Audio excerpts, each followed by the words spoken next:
கார்த்திக் ரேவதி சீரியல்ல என்ன நடக்க போகுதுன்னு பார்க்கலாம் வாங்க. வீடியோக்குள்ள போகலாம். சாமுண்டீஸ்வரியை ஏமாத்தின ரவுடிங்களை கார்த்தி எப்படியோ கண்டுபிடிச்சு இழுத்து கொண்டு வந்து முன்னாடி நிறுத்துறாங்க. அந்த ரவுடிங்களும் சிவனாண்டி சொன்னதுனால தான் சாமுண்டீஸ்வரி அம்மா கிட்ட நாங்கள் கையெழுத்து வாங்கினோம், தப்பு எங்கள் பேரில் தான், பணத்துக்கு ஆசைப்பட்டு நாங்கள் அந்த அம்மாவை ஏமாத்திட்டோம், மன்னிச்சிடுங்க சார் அப்படின்னு சொல்லி இன்ஸ்பெக்டர் கிட்ட மன்னிப்பு கேட்குறாங்க. அதுக்கப்புறம் சீல் வச்ச வீட்டு சாமுண்டீஸ்வரிக்கே விட்டுட்டு போகிறாங்க. சாமுண்டீஸ்வரிக்கு கார்த்தி மேலே சந்தேகம் வருது. கிழவி எதுக்காக அடிக்கடி கார்த்திக்கு ஃபோன் பண்ணணும், கார்த்தியும் எதுக்காக பாட்டிக்காக சப்போர்ட் பண்ணி பேசிக்கிட்டே இருக்காரு, ஒருவேளை சொன்ன மாதிரியும் சந்திரா சொன்ன மாதிரியும் இவன் தான் ராஜா சேதுபதியோட பேர்னா இருப்பாரா? சரி, நம்ம யாருக்கும் தெரியாம இது என்னங்கிறத நம்ம விசாரிச்சு பார்க்கணும்னு நினைச்சுக்கிட்டு சாமுண்டேஸ்வரி யாருக்குன்னு தெரியாம டிடெக்டிவ் தீபாவதியை போய் பார்க்குறாங்க. தீபாவதி சாமுண்டேஸ்வரி கிட்ட என்ன விஷயம்னு கேட்குறாங்க. சாமுண்டேஸ்வரி நடந்த அத்தனையும் சொல்லிக்கிட்டு இருக்காங்க. என் வீட்டுக்கு டிரைவராக வந்தவர், அவரோட நம்பிக்கை நாணயம் தரம் பர்சனாலிட்டி இது எல்லாம் பார்த்துட்டு நல்ல ஒழுக்கமானவர்னு சொல்லி என் பொண்ணை அவருக்கு கொடுத்தேன். ஆனால் இப்போ அவர் மேலே எனக்கு சந்தேகமாக இருக்குது. என்னோட அம்மா இறந்ததுக்கு காரணம் என் மாமியாரும் மாமனாரும் தான். அவங்கள நான் இவ்வளவு நாளாக வேண்டான்னு வெறுத்து ஒதுக்கியிருக்கேன். இப்போ அவங்களோட மகன் தான் எங்கள் வீட்டுக்கு மாப்பிள்ளையாக வந்திருப்பாரோன்னு எனக்கு சந்தேகமாக இருக்குது. அவர் யாருன்னு நீங்கள் எனக்கு கண்டுபிடிச்சு கொடுக்கணும்னு சாமுண்டீஸ்வரி கேட்குறாங்க. சரி, நீங்கள் சொன்ன மாதிரி கூடிய சீக்கிரம் நான் கண்டுபிடிச்சு தரேங்கிறாங்க. சரி மேடம், இன்னும் 10 நாளுக்குள்ளே நீங்கள் பார்த்து கண்டுபிடிச்சு கொடுங்க. அது வரைக்கும் நீங்களும் நானும் பேசிக்கிட்டது யாருக்குமே தெரிய வேண்டாம். எனக்கு நீங்கள் ஃபோனும் பண்ண வேண்டாம், நானே வந்து கேட்டு தெரிஞ்சுக்கிறேன். இதுக்கு எவ்வளோ செலவானாலும் எல்லா செலவையும் நானே பார்த்துக்கிறேன்னு சொல்கிறாங்க சாமுண்டீஸ்வரி. சரி மேடம், நீங்கள் சொன்ன மாதிரி நான் கண்டுபிடிச்சு கொடுக்குறேன். ஆனால் இந்த விஷயம் யாருக்கும் வெளியில் தெரியாத நான் பார்த்துக்கிறேங்கிறாங்க தீபாவதி. போலீஸ் ஸ்டேஷனில் மாயாவை ஜெயிலுக்குள்ளே வச்சிருக்கிறாங்க. மாயாவை கோர்ட்டுக்கு கூட்டிகிட்டு போகணுன்னு இன்ஸ்பெக்டர் சொல்கிறாங்க. லேடி இன்ஸ்பெக்டர் மாயாவை லாக்கப்பில் இருந்து கோர்ட்டுக்கு கூட்டிகிட்டு போகிறேன்னு சொல்லி கான்ஸ்டபிள் மேடம் மாயா கிட்ட சொல்லி கூட்டிகிட்டு போகிறாங்க. போய்கிட்டு இருக்கும்போதே கான்ஸ்டபிள் 2 பேர் சொல்கிறாங்க, ரொம்ப தலைவலிக்கிற மாதிரி இருக்குது, போகிற வழியில் ஒரு டீ கடையில் டீ குடிச்சிட்டு போகலாங்கிறாங்க. சரின்ட்டு ஒரு 3 பேரும் சேர்ந்து போய் டீ குடிச்சிட்டு இருக்காங்க. அப்போ லேடி கான்ஸ்டபிள் மட்டும் மாயாவுக்கு பக்கத்தில் துணையாக இருக்காங்க. அப்போ மாயா சொல்கிறாங்க, என்ன மேடம் நீங்கள் டீ குடிக்க போகலையாங்கிறாங்க. இல்லைம்மா, உன்னை தனியாக விட்டுட்டு நாங்கள் போகக்கூடாதுங்கிறாங்க. பரவாயில்ல மேடம், நான் என்ன செய்ய போகிறேன், நான் ஒரு பொம்பளை, உங்களை தாண்டி நான் ஓடிடுவேன்னா என்ன, தப்பிச்செல்லாம் போக மாட்டேன், நீங்களும் போய் டீ குடிச்சிட்டு வாங்க, தைரியமாக போயிட்டு வாங்கன்னு சொல்லி அனுப்புகிறாங்க மாயா. இதை கேட்ட கான்ஸ்டபிள் மேடம், சரி இந்த அம்மா தான் இவ்வளோ நம்பிக்கையாக சொல்லுது அப்படின்னு சொல்லி அவங்களும் டீ குடிக்கலான்ட்டு போகிறாங்க.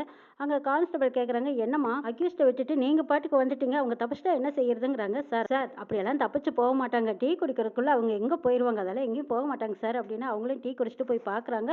அங்கே போய் பார்த்தா மாயா தந்திரமாக அங்கேருந்து தப்பிச்சு ஓடி ஒளிஞ்சுக்கிட்டு இருக்காங்க. அப்போ பக்கத்தில் தான் ஒளிஞ்சிட்டு இருக்காங்க. போலீஸ் கான்ஸ்டபிள் எல்லாரும் பார்த்துட்டு, அடடா இந்த அம்மா அதுக்குள்ளே தப்பிச்சிருச்சே, ஏமா நானே உங்ககிட்ட எத்தனை தடவை சொன்னேன் கேட்டியா, இங்கே பாரு இப்போ தப்பிச்சிட்டாங்க, இப்போ எப்படி கோர்ட்டு கூட்டிகிட்டு போகிறது, ஏமா இப்படி அறிவு கட்ட முட்டாள்தனமாக இந்த மாதிரி ஒரு காரியத்தை பண்ணிட்டியே, நீ எங்கே போய் தேடுறது, சரி இப்போ தானே போயிருக்கணும், எங்கேயும் எட்டவெல்லாம் போயிருக்க முடியாது, இங்கே தான் பக்கத்தில் எங்கேயாவது ஒளிஞ்சிருக்கணும், வாங்க தேடி பார்க்கலாம் அப்படின்னு சொல்லி அங்கே ஓடி தேடிக்கிட்டு இருக்காங்க. மாயா போலீஸ்க்கே தண்ணி கட்டிட்டாங்கன்னு கூட சொல்லலாம். டெமிக்கு கொடுத்துட்டு அங்கேருந்து ஓடி ஒளிஞ்சு மறைஞ்சு நின்றுக்கிறாங்க. போலீஸ்காரங்களும் அங்கங்கே தேடி பார்த்துட்டு, ஐயோ இங்கே இல்லையே, அப்போ எங்கே போயிருப்பாங்க, ரொம்ப தூரம் போயிருக்க முடியாது, இப்போ எங்கே போய் தேடுறது, ஏமா இப்படி பண்ணுன, போய் கோர்ட்டில் என்ன பதில் சொல்கிறது அப்படின்னு அவங்கெல்லாம் ஒருத்தருக்கு ஒருத்தர் சண்டை போட்டுட்டு அங்கேருந்து கிளம்புறாங்க.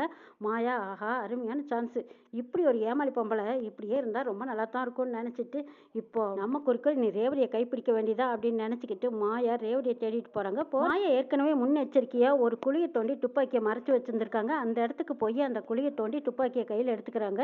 அந்த துப்பாக்கியை பார்த்துக்கிட்டு, ரேவதி உன்னைய நான் சுட்டு கொல்லாமல் விட மாட்டேன்டி, எப்படி இருந்தாலும் எனக்கு தண்டனைக்கு நிச்சயங்கிறது உறுதியாயிடுச்சு, எப்படி இருந்தாலும் எனக்கு தண்டனை ஒரே தண்டனை தான், அதுக்கு உன்னை சூட் பண்ணி கொண்டுட்டு போனால் தான் என் மனசு ஆறும் அப்படின்ட்டு ரேவதி தேடிக்கிட்டு போகிறாங்க மாயா. சாமுண்டீஸ்வரி வீட்டில் ரேவதி கார்த்தி வரட்டுன்னா அவங்க ரூமில் வெயிட் பண்ணிட்டு இருக்காங்க. கார்த்தியும் வராங்க. கார்த்தி வந்ததும் ரேவதி அவங்க கிட்ட சில்மிஷம் பண்ணி பார்க்குறாங்க. விளையாடிட்டு இருக்கிறதா பார்த்த கார்த்திக்கு சரியான கோபமாக எரிச்சல் வருது. இதை பாரு ரேவதி, இந்த மாதிரி எல்லாம் பண்ணாதே, எனக்கு பிடிக்கலைங்கிறாங்க. என்னது, நான் உங்ககிட்ட விளையாடாமல் வேறு யார் விளையாடுவா, ஏன் இப்படியெல்லாம் என் மேலே கோவப்படுறீங்க, எதனால அப்படின்னு கேட்குறாங்க ரேவதி. எனக்கு இந்த மாதிரி எல்லாம் பிடிக்காது ரேவதி, நீ பேசாமல் அமைதியாயிரு, பிரச்சனை என்ன நடக்குதுங்கிறதே தெரியாமல் நீ பாட்டுக்கு விளையாடிட்டு இருக்கேங்கிறாங்க. அப்படி என்ன பிரச்சனை இருந்துடும், புருஷன் பொண்டாட்டின்னு இருந்தால் பெரிய சந்தோஷமாக இருக்கத்தானே வேணும், அந்த ஆசையும் எதிர்பார்ப்புகளும் நானும் உங்ககிட்ட எதிர்பார்க்குறேன். ஆனால் நீங்கள் என்கிட்ட முகம் கொடுத்து கூட பேச மாட்டேங்கிறீங்க, நீங்கள் சந்தோஷமாகவே என்கிட்ட இருக்க மாட்டேங்கிறீங்க, நான் உங்ககிட்ட பாசமாக அன்பாக இருக்கணும்னு ஆசைப்படுறேன், ஆனால் அதுக்கேற்ற மாதிரி நீங்கள் இல்லையேங்கிறாங்க ரேவதி. நீ அந்த மாதிரி எல்லாம் ஆசை கனவுகளெல்லாம் வச்சிருக்காத, என்ன நீ அந்த மாதிரி பார்க்காத, எனக்கு இதெல்லாம் அறவா சுத்தமாக பிடிக்கலன்னு சொல்லிட்டு போகிறாங்க. காட்டி சொன்னதை கேட்டு ரேவதி அப்படியே முகம் வாடி போயிடுறாங்க. அப்போ நான் ஆசை எதிர்பார்த்ததெல்லாம் எதுவுமே இனிமேல் நடக்க போகிறது இல்லையா, இவர் இனிமேல் எப்போவுமே இப்படி தான் இருப்பாரா, அப்போ இவரோட மனசில் என்ன தான் இருக்குதுன்னு நான் எப்படி எப்படி தான் தெரிஞ்சுக்கிறது அப்படின்னு நினச்சிட்டு இருக்காங்க ரேவதி. அப்போ கார்த்தி ரேவதியை திட்டிட்டு அங்கேருந்து வெளியில் போயிடுறாங்க. இதை மயில் வாகனம் பார்த்துட்டு இருக்காங்க. மயில் வாகனம் கார்த்தியை கூப்பிட்டு, என்ன கார்த்தி இது, ரேவதி உங்ககிட்ட பாசமா அன்பா பிரியமா வந்து ஒட்டிக்க பார்த்தா, ஆனால் நீ ஏன் அவளை வெறுத்து ஒதுக்குற? அவள் என்ன இருந்தாலும் நீ தாலி கட்டின பொண்டாட்டி தானே, அவளுக்கும் ஆசை விருப்பம் பாசம் இதெல்லாம் இருக்குமல்ல, நீயும் கொஞ்சம் பாசத்தோடு இருக்கலாமல்லன்னு கேட்குறாங்க. மயில், நான் ஒன்று ரேவதியை ஆசைப்பட்டு கட்டிக்கல, அவள் ஆசைப்பட்ட மாதிரி அவளை நான் ஆஸ்திரேலியா அனுப்பி வைக்கிறதா என்னோட லட்சியம். அது மட்டும் இல்லை, அவள் எப்படி விருப்பப்படுறாளோ அப்படி இருந்துட்டு போகட்டும். எனக்கு குடும்ப வாழ்க்கையிலாம் இஷ்டம் இல்லை. ஏதோ அத்தை சொன்னாங்களேன்னு ரேவதி கழுத்தில் தாலி கட்டினேன். ரேவதி என்ன வேண்டா விருப்பம் பார்த்தா அதே மாதிரி இருந்துட்டு போகட்டுங்கிறாங்க கார்த்தி. ஐயோ என்ன கார்த்தி இப்படி சொல்றியே, அவள் இப்போதான் மனசு மாதிரி உங்க கூட சேர்ந்து வாழணும்னு ஆசைப்படுறாங்கிறாங்க. மயில் வாகனம், இருக்கிறது புரியாம நிலைமை தெரியாம நீங்க பேசிட்டு இருக்கீங்க. இன்ஸ்பெக்டர் இப்பதான் எனக்கு ஃபோன் பண்ணி சொன்னாரு, மாயா தப்பிச்சிட்டாலாம். மாயா தப்பிச்சு வந்ததும் கண்டிப்பா ரேவதியை தான் குறிவைப்பா. ரேவதியோட உயிருக்கே ஆபத்து இருக்கு. அதனால ரேவதியை பாதுகாப்பா பத்திரமா நம்ம பார்த்துக்கணும். ஆனா ரேவதி என்னை வெளியில எல்லாம் கூட்டிட்டு போகணும்னு நினைக்கிறா. ஆனா இப்ப வெளியில போறது ரொம்ப ஆபத்தானதுன்னு ரேவதிக்கு எவ்வளவு சொன்னாலும் அவ புரிஞ்சுக்க மாட்டேங்கிறா. என்கிட்ட வெளியில கூட்டிட்டு போக சொல்றா. அப்படி கூட்டிட்டு போறது ஆபத்துன்னு அவளுக்கு சொன்னாலும் எடுத்து சொன்னா புரிஞ்சுக்கவே மாட்டேங்கிறான்னு சொல்றாங்க கார்த்தி. என்னப்பா கார்த்தி, மாயா தப்பிச்சிட்டாளா? ஐயோ அவள் வெளியில் சுற்றினான்னா டேஞ்சர் ஆச்சேங்கிறாங்க. ஆமாங்க, முதல்ல அவளை பிடிக்கணும். அதுக்கு நம்ம ஏதாவது ஒரு ஹெல்ப் பண்ணியே ஆகணும். போலீஸ்காரங்க எப்படியோ கை தவறி விட்டுட்டாங்க. கோர்ட்டுக்கு கூட்டிகிட்டு போகிற நேரத்தில் தான் மாயா தப்பிச்சிருக்கானா, நிச்சயமாக ரேவதியை குறி வைக்கிறதுக்கு தான் அவள் தப்பிச்சிருக்கா. மாயா கிட்ட இருந்து ரேவதியை நம்ம எப்படியாவது காப்பாற்றியே ஆகணும் அப்படின்னு காட்டி சொல்லிட்டு இருக்காங்க. ஆமாப்பா, அந்த மாயா சரியான வில்லாதி வில்லி, பொல்லாதவளாச்சப்பா. அன்னைக்கு மண்டபத்திலேயே துப்பாக்கியோட வந்துதானே சண்முகத்தோட கதைவே முடிச்சிட்டா. ஐயோ அவள் கையில் மறுபடியும் துப்பாக்கி சிக்கியிருந்தா நம்ம குடும்பத்தில் வேறு யாரையாவது போட்டு தள்ளிட்டா என்னப்பா செய்யறது? நாமளும் கொஞ்சம் எச்சரிக்கையாக தான் இருக்கணும்னு கார்த்தியும் மயில் வாகனம் பேசிக்கிறாங்க. மயில் வாகனம் ரூமில் வந்து பார்க்குறாங்க. ரேவதி அழுதுகிட்டே இருக்காங்க. என்னப்பா போய் சமாதானம் பண்ண, ரேவதி பாவம், அவன் வந்து சின்ன பொண்ணு அழுதுட்டு இருக்கா பாருன்னு சொன்னதுக்கு அப்புறம் கார்த்தி ரேவதியை பார்க்கலான்னு வராங்க. அங்கே வந்து பார்த்தா ரேவதியை காணோம். அப்போவே மயில் வாகனத்திட்ட வந்து கார்த்தி சொல்கிறாங்க, ரேவதியை காணாங்கிறாங்க. ஐயோ அதுக்குள்ளே எங்கப்பா போயிருப்பா? ஐயோ அவளுக்கு பின்னாடி இருக்கிற பிரச்சனையை புரிஞ்சுக்காமையே இருக்காளே. சரிப்பா கோயிலுக்கு தான் போயிருப்பாளா இருக்கும். கோயிலில் போய் பார்க்கலான்னு மயில் வாகனம் கார்த்தியும் கோயிலுக்கு போய் பார்க்குறாங்க. அங்கேயும் இல்லாத இருக்க ஒரு வேளை பாட்டி வீட்டுக்கு போயிருப்பாளா? பாட்டிக்கு ஃபோன் போட்டு கேளுங்கிறாங்க. பாட்டிக்கு ஃபோன் போட்டு கேட்கும்போது, ஆமாப்பா ரேவதி இங்கே தான் இருக்கா. ஏப்பா உங்களுக்குள்ளே ஏதாவது பிரச்சனையா? புள்ள முகம் வாடி கிடக்குதே, வந்ததுலேருந்து சோகமாக இருக்கா, என்ன ஏதுன்னு கேட்டேன். அவள் எதுவும் சொல்லாமல் அழுதுகிட்டே இருக்காப்பாங்கிறாங்க பாட்டி. இதை கேட்ட கார்த்தியும் மயில் வாகனம் நேராக பாட்டி வீட்டுக்கு போகிறாங்க. பாட்டிக்கிட்ட போய், இல்லை பாட்டி அதெல்லாம் ஒரு பிரச்சனையும் இல்லை, ரேவதி தான் கோச்சிட்டு வந்துட்டா, சரி நான் கூட்டிகிட்டு போய் பார்த்துக்கிறேங்கிறாங்க கார்த்தி. சரிப்பா அவள் ஏதோ சின்ன பிள்ளை, தெரிஞ்சும் தெரியாமல் ஏதாவது சொல்லியிருந்தா கூட நீ அதை பெருசாக எடுத்துக்காதப்பா. அவளை சமாதானம் பண்ணி கொஞ்சம் சந்தோஷமாக வச்சுக்க. சங்கட செலப்பு இருந்தால் அதையெல்லாம் மறந்துடுங்கப்பா. நல்ல அவள் தெரிஞ்சோ தெரியாமலோ ஏதாவது தப்பு பண்ணியிருந்தாலும் அதையும் நீ மன்னிச்சு ஏற்றுக்கலாம்ப்பா, தப்பு இல்லை அப்படின்னு பாட்டியை அறிவுரை சொல்கிறாங்க.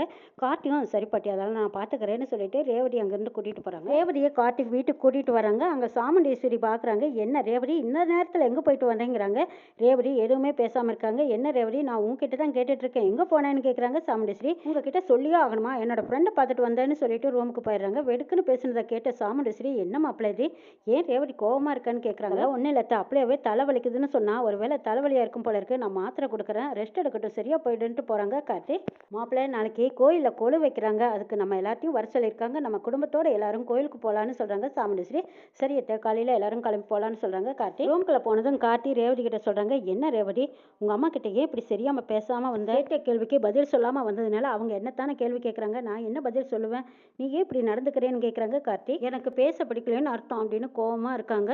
சரி நீ படுத்து தூங்கி எந்திரிச்சா சரியாயிடும்னு சொல்கிறாங்க. அப்போ ரேவதியும் கோவமாக படுத்துக்கிறாங்க.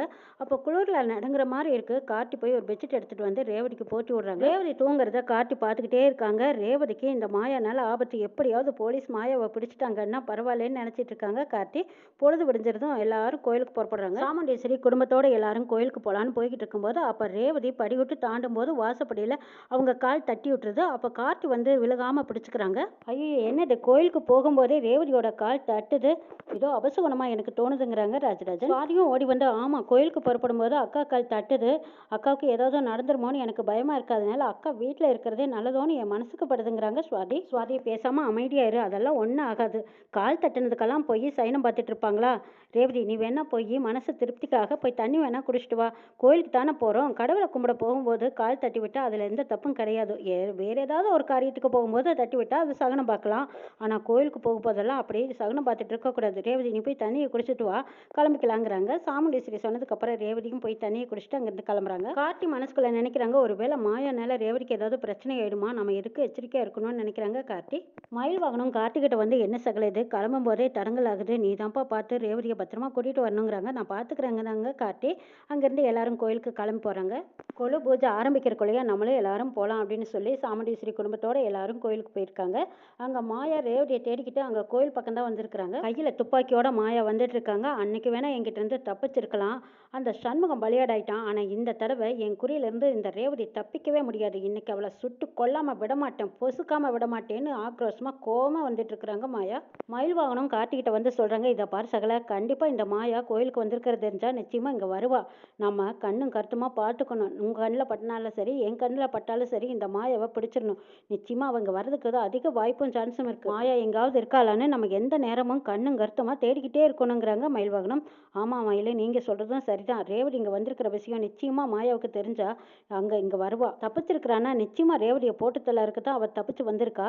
இன்னைக்கு மட்டும் அவளை கையும் களவுமா பிடிச்சிட்டா, அப்புறம் ஆயுசுக்கும் அவளை வெளியில் கொண்டு வர முடியாது. ஆனால் கவனமாக பார்த்துக்கணும்னு மயில் வாகனமும் கார்த்தியும் கோயிலையே சுற்றி சுற்றி பார்த்துட்டு இருக்கிறாங்க. இவங்க ரெண்டு பேரும் பூஜையை கவனிக்காமல் அங்கங்கே யாரையோ தேடுற மாதிரி தேடிக்கிட்டு இருக்கிறத பார்த்து சாமுண்டீஸ்வரியை வந்து கேட்குறாங்க, என்ன மாப்பிள்ள, என்னது பூஜை நடந்துட்டு இருக்குது, நீங்கள் யாரையோ தேடுற மாதிரி பார்க்குறீங்களே, என்ன விஷயம்ங்கிறாங்க. கோயிலில் கொலு பூஜை வச்சுருக்காங்க. எல்லாரும் குடும்பத்தோடு இங்கே வந்து சாமி கும்பிட்டுட்டு இருக்கிறாங்க. இதை மாயா பார்த்துடுறாங்க. பார்த்துட்டு, ஓஹோ, குடும்பத்தோட எல்லாரும் இங்கே தான் கும்மி அடிச்சுட்டு இருக்கீங்களா?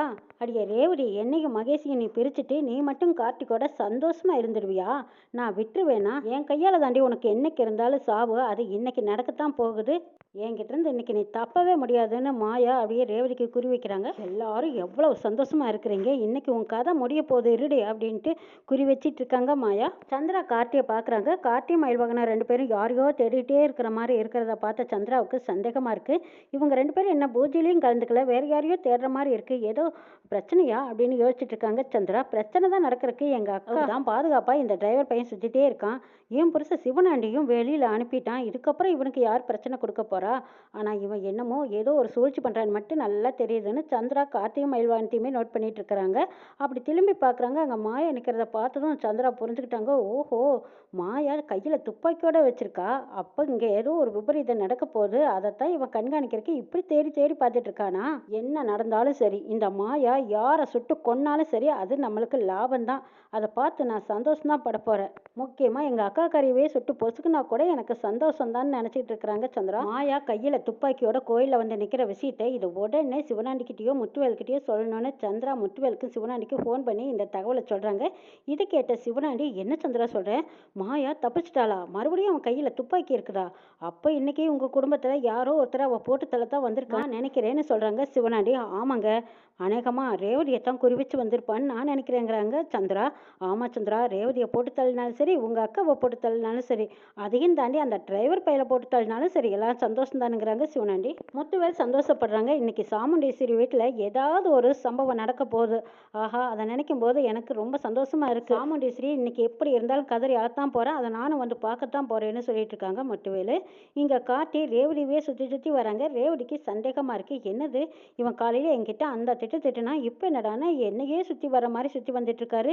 ஒருவேளை மனசிறங்கி என் மேலே அவருக்கு காதல் வந்துருச்சா அப்படின்னு ரேவதி கார்த்தியை பார்க்குறாங்க, கண்ணடிக்கிறாங்க. கார்த்தி கண்டுங்கானாத திரும்பவும் மாயா எங்கேயாவது இருக்காளான்னு தேடிக்கிட்டு இருக்காங்க. இதை பார்த்த ரேவதிக்கு மறுபடியும், என்னடா இது, என்ன மரமா இல்லை மனுஷன் தானா, கொஞ்சம் கூட என் மனசையே புரிஞ்சுக்க மாட்டேங்கிறாரேன்னு வருத்தப்படுறாங்க ரேவதி. கோயிலுக்குள்ள ஒரு இடத்துல மாயா மறைஞ்சிருக்காங்க. அவங்க கையில் துப்பாக்கியை வச்சு ரேவதிக்கு குறி வைக்கிறாங்க. மாயா வச்ச குறியில யார் பலியாடாக போகிறாங்க, கார்த்தி எப்படி இதை தடுத்து நிறுத்த போகிறாங்க அப்படிங்கிறதையும் நம்ம நாளை எபிசோடில் பார்க்கலாம்.